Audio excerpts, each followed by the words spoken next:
الموضوع ما يقلقش خالص يا حبيبتي، حلقة عادية زي كل الحلقات اللي عملناها في. انت بتقولي كده عشان تطمني؟ ابدا ابدا. اقول لك اسالي حتى اباصيري. اباصيري، مش حلقة النهارده ما فيهاش حاجة تقلق؟ اباصيري، اباصيري، اباصيري، انت رحت فين يا اباصيري؟ البلطجية لا أمن مع الجناة ولا جناة مع الأمن. شيك شيك شيكا بيكا، شيك شيك شيكا بيكا، شيك شيك شيك شيك شيكا بيكا، بيكا شيك شيك شيك، بيكا شيك شيك شيك، طب شيكا بيك بيك شيك. اهلا بيكم في حلقة جديدة من شيكا بيكا. حلقتنا النهارده تهم كل بيت مصري بعد ثورة 25 يناير.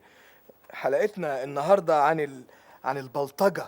ايوه، البلطجة اللي بقت منتشرة في شوارعنا. الموضوع فعلا بقى مستفز قوي يا شاكر. تخيل وانا مروحه في يوم من ايام الثوره ساعه الانفلات الامني، كان السواق بتاعي سايق وفجاه لقينا مجموعه من البلطجيه عاملين لجنه في الشارع بتاع صلاح سالم. طيب وبعدين؟ قالوا لنا الرخص وافتحوا الشنطه ومش عارف ايه، ولقيت واحد بيقول للسواق ده امان ليك ولينا وبتاع، وقرب من الازاز بتاعي وقال لي هو حضرتك معايا مدام ولا الراجل ده خاطفك؟ ها؟ اتأكدت بقى ساعتها انهم بلطجية وقلت للسواق لف وارجع تاني، لف وارجع تاني. لا لا لا لا لا، بلاش لف وارجع تاني دي، احسن حد يقول عليكي فلول ولا حاجة. بس يا سيدي قام السواق دايس بنزين وخبط اللجنة وخبط منهم 2 من البلطجية الوحشين دول. أنا بصراحة مش عارف أقولك إيه، لكن حابب أعرف منكم إيه آرائكم في موضوع البلطجة، ويا ريت تكلمونا على التليفونات اللي قدامكم على الشاشة. نقول ألو؟ أنا ميسة، الحقوني، في 3 بيغتصبوني، الحقوني. قولي لنا يا ميسة، طب هو انت فين؟ نلحقك ازاي؟ طب ازاي عملوا كده؟ 3 بلطجية قطعوا عليا. قطعوا الطريق؟ لا طب قطعوا هدومك؟ لا، أنا كنت من غير هدوم. أمال قطعوا إيه؟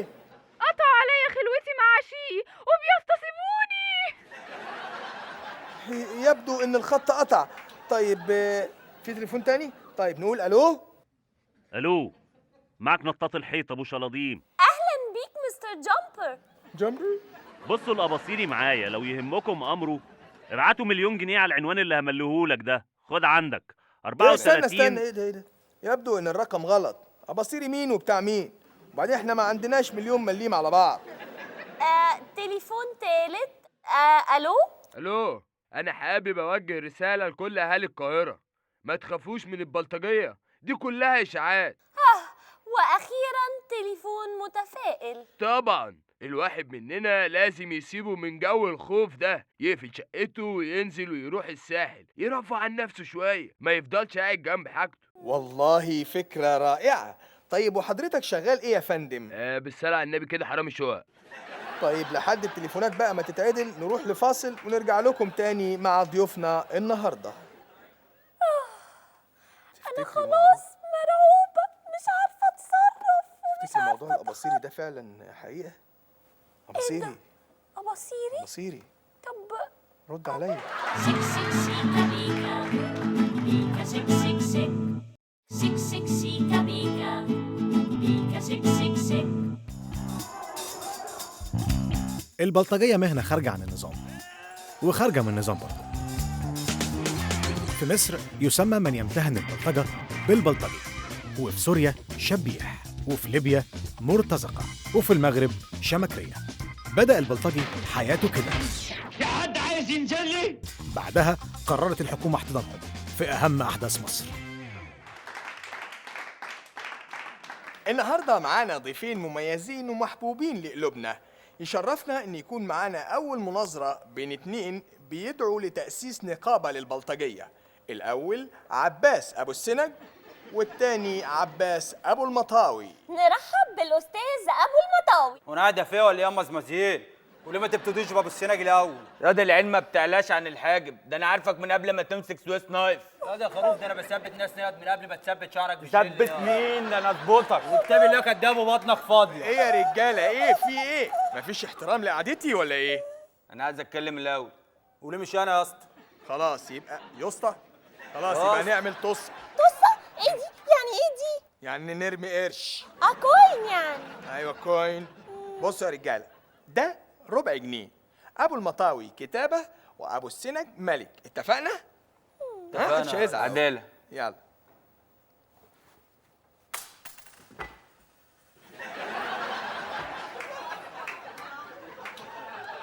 كتابه. بعدين انا اتكلم الاول. أنا عايزة أأكد على حاجة مهمة جدا لو سمحتوا.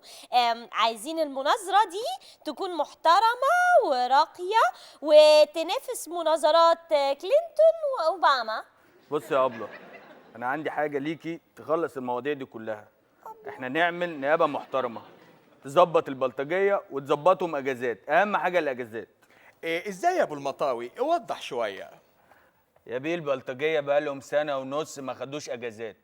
عندك بدأوا من شهر 4 2010 مجلس انتخابات تقريبا مجلس الشورى، وبعديها الإعادة، وبعديها مجلس الشعب، وبعد كده الإعادة، وبعد كده قامت الثورة والناس ترشمت في بعض ومفيش مناطق تتأمن غير البلطجية هم اللي ننزلوا يأمنوا فيها. بعد كده خلاص زهقنا، بقالنا سنة ونص. حرام.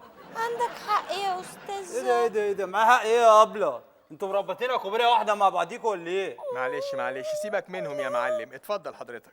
بص يا اسطى، لا مؤاخذه ما تاخذنيش في الكلمه، انا كلامي كده ماشي. بص دلوقتي احنا بعد ما الرئيس الكبير بتاعنا مشي، الشعب كان بيطالب بايه؟ كان بيطالب بان كل واحد يشتغل عشان نحقق تنمية. واحنا عملنا ايه؟ نزلنا اشتغلنا عشان احنا لبينا نداء الشعب. طب افاجئك يا ابله، ايه رايك بقى ان كل البلطجيه دون اللي نزلوا واشتغلوا في الفتره ديت نزلوا من غير اي عائد مادي؟ من غير اي عائد؟ ازاي يعني؟ يعني اللي بيسرق عربيه BMW بياخد عائد منين؟ من الحكومه طبعا يا بيكا يا حبيبتي، ما هم كانوا مدعومين من الحكومه الاول. لا مؤاخذه، انتوا فاكريننا بننزل الشارع كده نمد اي طفاشه فيها عربيه وناخدها؟ احنا كنا بننزل نجيب عربيه ناس بعينهم الحكومه اللي قايله لنا، والحمد لله والحكومه كانت بتظبطنا وبتدينا اكراميه زي الفل. طيب دلوقتي مش خايفين بعد التواجد الامني في الشوارع؟ يا باشا لا مؤاخذه، بس عايز اوضح هنا حاجه. البلطجيه دول مين؟ البلطجيه دول مش الشعب، والشرطه في خدمه الشعب. يعني البلطجيه الشرطه تخدمهم. ولا خايف من اعلانات الداخليه الجديده اللي موجوده في التلفزيون؟ واعلانات الداخليه الجديده ديت بتقول ايه؟ اطمن يا باشا. ايه رايك بقى ان انا عمري ما كنت مطمن زي دلوقتي؟ على فكره انت عيل فاكس وكلامك فاكس وملوش اي معنى. اهم حاجه بالنسبه لنا دلوقتي ان التنظيم يوفق ما بين البلطجيه عشان ما حدش يعض في بعض. ايه ردك بقى يا استاذ ابو السنج؟ طب لا مؤاخذه، انا حابب اسالكوا سؤال الاول. انتوا ليكوا حد في الرقابه يخصكوا؟ ليه؟ عشان انا بس احب اوضح ان الواد دوت وابن وهبل. يا اساتذه انا مش اهبل وعندي اللي يثبت وجهه نظر. طيب ممكن تسمحوا لي بنقطه نظام؟ يا ابني ايه اللي جاب موضوع النقطه دلوقتي؟ احنا مش قلنا دي مناظره مهنيه وما فيهاش اي داخليه ولا ظباط ولا كلام من ده؟ انا قصدي مساحه تنظيم يعني. يا ست الابله احنا مش عايزين تنظيم، احنا عايزين نيابه محترمه تظبط ما بيننا.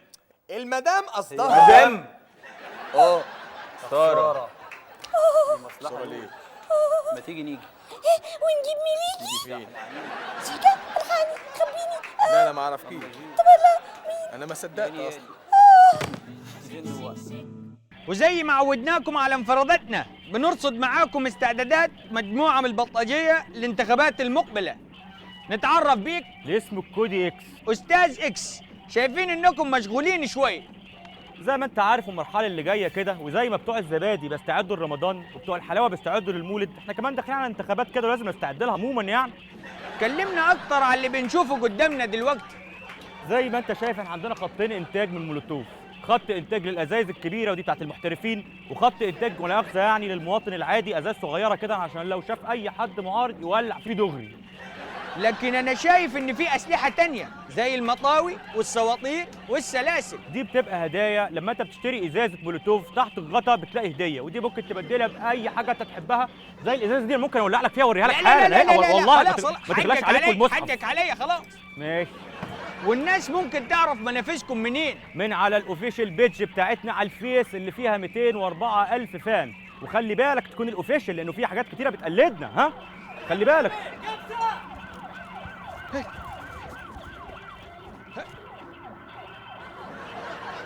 كان معكم حماده مقبوض عليه من برنامج شيكا بيكا. مش تمام. شيك شيك شيكا بيكا بيكا شيك شيك شيك شيك شيك شيكا بيكا بيكا شيك شيك شيك. ومعانا الخبير الامني حازم ابو العدل منورنا في الاستوديو. النهارده حضرتك وعدنا تدينا تيبس ازاي نواجه بلطجي او نتصدى لعمليه تثبيت. ده حقيقي. المفروض ان يبقى معاك سيلف ديفنس ما يفرقكش. انا شخصيا معايا السيلف ديفنس بتاعي. نقدر نوريه لجمهورنا؟ للاسف كان معايا في جيب الجاكيت بتاع البدله. طيب ما علينا من السيلف ديفنس. لو انا نسيه ادافع عن نفسي ازاي؟ المفروض يبقى معاك بدائل اخرى، يعني زي الالكتريك شوك او الصاعق الكهربائي. ما يفرقكش ابدا يعني. انا جبت الكتريك شوك من بره بس ما عرفتش استخدمها. ممكن حضرتك تعرفني انا ممكن استخدمها ازاي؟ انا اسف، هي كانت في جيب القميص بتاع البدله.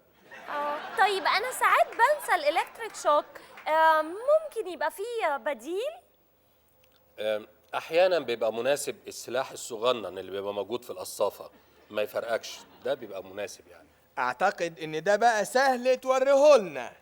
للاسف ده كان في جيب البنطلون. البنطلون؟ خلاص يا بيك، خلاص. تعال. والله انا خايف اسالك عن اسلحه اكتر من كده عشان في انسات بيتفرجوا علينا دلوقتي. شاكر يا شاكر، طول عمرك صاحب واجب. طيب لو واحد طلع له بلطجي وهو معاه الاسلحه دي كلها يعني يعمل ايه؟ يتشاهد. لا اله الا الله. يلا يا اخوانا اقفلوا باب شقتكم كويس وتشاهدوا وتصبحوا على خير.